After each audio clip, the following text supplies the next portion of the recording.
আজকে আমরা এই রেল শাখাটিকে বানাবো।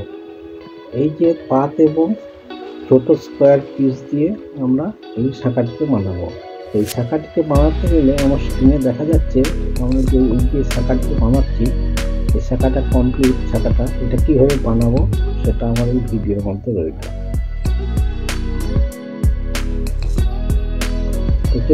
শাখাটা মাপ অনুযায়ী পিসগুলোকে কাটিয়ে নিয়েছি এবং পিসগুলো কাটিয়ে নিয়ে প্রত্যেকটা পিসকে একটার সাথে একটা জুড়ে নিয়েছি।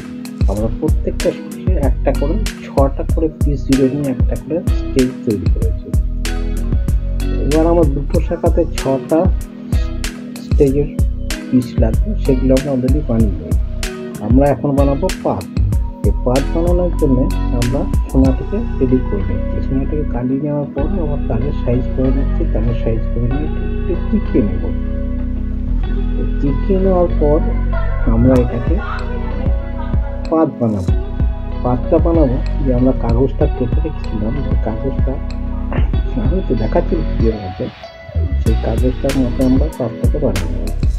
এখন আমরা তারের সাইজ করে পাতটা বানানোর জন্য, যেহেতু শাখার রেলটার মধ্যে পাতটা ঢুকে যাবে, ভেতরে বসবে, সেই জন্য আমাকে তারের সাইজ করে নিয়ে এটাকে আমরা ফুটিয়ে নেব। ফুটিয়ে দেওয়ার পর আমরা পাত বানানোতে রুলার দিয়ে শাখার সাইজ অনুযায়ী আমরা পাতটা তৈরি করবো। সেই পাতটা কীভাবে আমরা সাইজটা করছি সেটাও আপনারা দেখতে পাচ্ছেন এই ভিডিওর মধ্যে। আমরা শাখার সাইজটা দেখে পাতের সাইজটা করে নিচ্ছি। রেলের মধ্যে বসিয়ে দেখে নিচ্ছি কতটা সাইজে গ্যাপ আছে।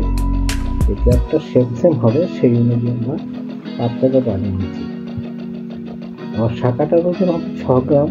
আমরা সেই মতো বানিয়ে পিসগুলোকে ওজন করে নিয়ে বাকি যেটা থাকছে সেই পরিমাণ সোনা নিয়ে আমি পাতটাকে বানিয়ে দিচ্ছি। তার থেকে একটু বেশি নিয়েছি। এই যে কাগজের মাপে আমি 1 মাপ পাতটাকে বানিয়ে নেব। 1 মাপ পাতটাকে বানিয়ে নিলে আমার 6টা টুকরো হবে। 6টা টুকরো হলে আমার 2টি শাখা বানানো হয়ে যাবে। ভিডিওর মধ্যে থাকুন। ভিডিওটা ভালো লাগলে একটা লাইক করবেন, সাবস্ক্রাইব করবেন এবং বন্ধুদের সাথে শেয়ার করবেন। এই পাতটা বানানো হয়ে যাওয়ার পরে পাতটাকে আমি পুড়িয়ে নিচ্ছি। পুড়িয়ে নিয়ে এটাকে আমরা হাত দিয়ে একটু সোজা করে নেব। অ্যাসিড জলের মধ্যে একটু পরিষ্কার করে নিচ্ছি। ওটা লঘু সালফিউরিক অ্যাসিড দেওয়া আছে। এই লঘু সালফিউরিক অ্যাসিড দিয়ে আমরা পাতটাকে পরিষ্কার করে নিচ্ছি, গোল্ডেন কালারটা বেরিয়ে আসবে। এই পাতটাকে আমরা তুলে এবার সারা সিদ্ধে টেনে সোজা করে নেব। সোজা হয়ে যাওয়ার পরে আমরা পাতের দুটো মাথা কেটে নেব। পাতটাকে মেপে দেখে নিচ্ছি কতটা আছে। পাতটা আমার যেহেতু সোনাটা একটু বেশি নেওয়া ছিল, পাতটা একটু বেশি দেখতে হবে, কারণ দুটো পাত চাপাচাপি হবে এবং প্রত্যেকটা যে পিসের স্টেজগুলো তৈরি করে দিচ্ছি সেগুলো একটু চাপাচাপির উপর বসবে। আমরা পাতটা প্রথমে 2 ভাগ করে দিচ্ছি। 2 ভাগ করে নেওয়ার পরে দুটো শাখার জন্য 2 ভাগ করে নিচ্ছি। এই 2 ভাগ করে নেওয়ার পরে আমরা এটাকে 3 ভাগ করে নেব। 3 ভাগের মধ্যে একটা অংশ বেশি থাকবে, দুটো অংশ সমান থাকবে। কম্পাস দিয়ে নেবে সেটা দেখে নিচ্ছি। আমরা ইকুয়ালি 3 ভাগ করবো না, একটা স্টেজ একটু বেশি থাকবে, কারণ শাখাটা যখন ফিটিং করবো তখন তো পিনটাকে লাগাতে হবে। সেই পিনটা লাগানোর জন্য একটা স্টেজ তলাতে ঢুকে যাবে, সেই মতো আমরা একটা টুকরোকে বড় রেখেছি। আমরা এইভাবে 6টা পিসকে তৈরি করে নিচ্ছি। এটা তৈরি করে নিচ্ছি। তাহলে পিসগুলো কাটা হয়ে গেছে। আমরা একটু ওজনটা দেখে নিই। 5 গ্রাম 50 কেজি আছে, 40 কেজি 50। এরপর আমরা যে জয়েন্ট করবো, আমাদের পিন আছে, স্ট্যাম্প আছে, আমার 6 গ্রামের ওজনটা চলে আসবে। এই পাত্রের মধ্যে আমরা সোল্ডারিং করে নিচ্ছি। পিসগুলোকে সামান্য একটু চাপাচাপি দিয়ে বা হাফ সুতোর মতো চাপাচাপি দিয়ে আমরা কিন্তু পিসগুলোকে জুড়ে নেবো। এই পিসগুলো কীভাবে জুড়েছি এই ভিডিও দেখতে চাইলে কমেন্টে অবশ্যই লিখবেন।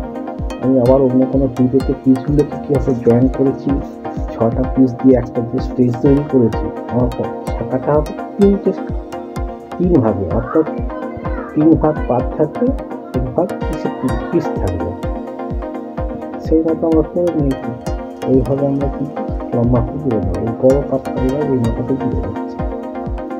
একটা পাত বড় রাখার কারণ হচ্ছে যে বললাম যে যখন আমরা শাখাটা করবো তখন একটা চাপাচাপি পাতটা কড়াতে ঢুকে যাবে ও পিসের অংশটা উপরে চেপে থাকবে এবং সেই অংশ থাকবে আমাদের পিন, যে পিনটা দিয়ে শাখার মধ্যে আটকানো হবে।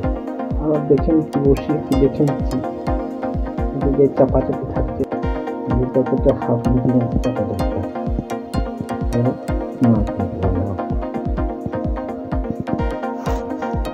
দুটোতে আমরা বসিয়ে দেখে নেবো একটু মাছ সাধারণ 370 মিলি হচ্ছে, সেলাইয়ের মধ্যে বেরিয়ে যাবে কিছুটা। এবার আমরা যে তারটাকে টেনে নিচ্ছি, তারটাকে টেনে নিয়ে শুরু করে নিচ্ছি, কারণ শাখার যে ফুটোটা আছে সেই ফুটোর মধ্যে পিন করবো। পিনটা হবে ক্লিপের মতো, অর্থাৎ দুটো ফ্যান থাকবে, একটা তারকে 5 করে করবো। এটা হয়ে গেছে, সামান্য একটু মেশিনে ফুটে নেব, তারটা টানা হয়ে গেছে। এবার মেশিনে আমরা একটু হালকা করে ফুটে নেব পিনটা। পিন বানানোর জন্য এই তারটা তৈরি করা হচ্ছে, আমরা দেখে নেব সামান্য একটু ফুটে নিয়েছি।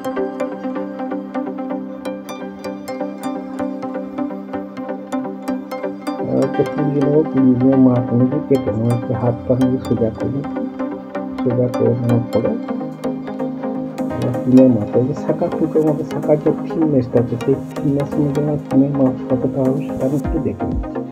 পাঁচটা লাগিয়েছি, পাঁচটা লাগিয়ে পিনের মাপটা দেখে আমাকে ভাঁজ করবো, ভাঁজ করে নিয়ে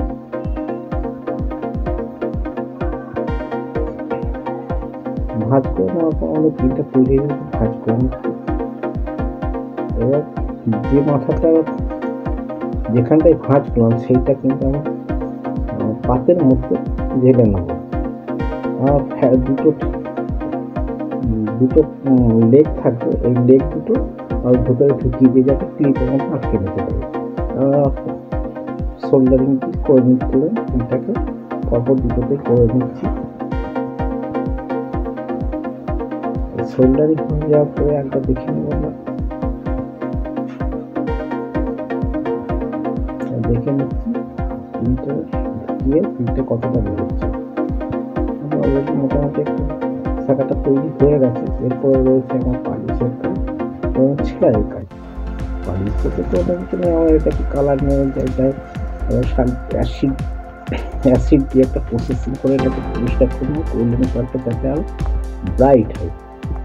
এবং সেলাইয়ের পরেও এটার মধ্যে একটা চটকা মেরে এটাকে পরিষ্কার করবো, গোল্ডেন কালারটা পুরোপুরি চলে যাবে। এখন আমরা লঘু সালফিউরিক অ্যাসিডের মধ্যে দিয়ে এটাকে হিট দিয়ে একটু পরিষ্কার করে নিচ্ছি। এরপর আমরা ঠান্ডা জলে দিয়ে আমরা এটাকে অ্যাসিডটাকে দিয়ে দেবো, এই পুড়িয়ে দিয়েছি, অনেক পরিষ্কার যায়, ওটা গোল্ডেন কালারটা যায়।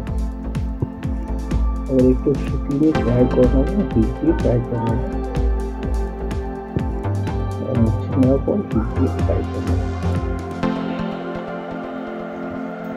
আমাদের শাখা বাঁধানো একটা প্রায় হয়ে এসছে। এরপরে যে কাজটা রয়েছে সেটা হচ্ছে ডায়মন্ড কাটিংয়ের কাজ, পালিশ এবং ডায়মন্ড কাটিংয়ের কাজ। যদি পালিশের কাজটা আমরা করি না, আমাদের যদি দোকান আছে সেই দোকানে প্লাসের কাজটা হয়, সেখানে হওয়ার পর আমরা ডায়মন্ড কাটিংয়ের কাজটা করে নিচ্ছি। ডায়মন্ড কাটিংয়ের প্রত্যেকটা পিসকে আমরা ডায়মন্ড কাটিং করে নিচ্ছি এবং প্রত্যেকটা পাতের যে টুকরো ছিল সেখানে একটা হালকা ডিজাইন আমরা লিখে নিচ্ছি।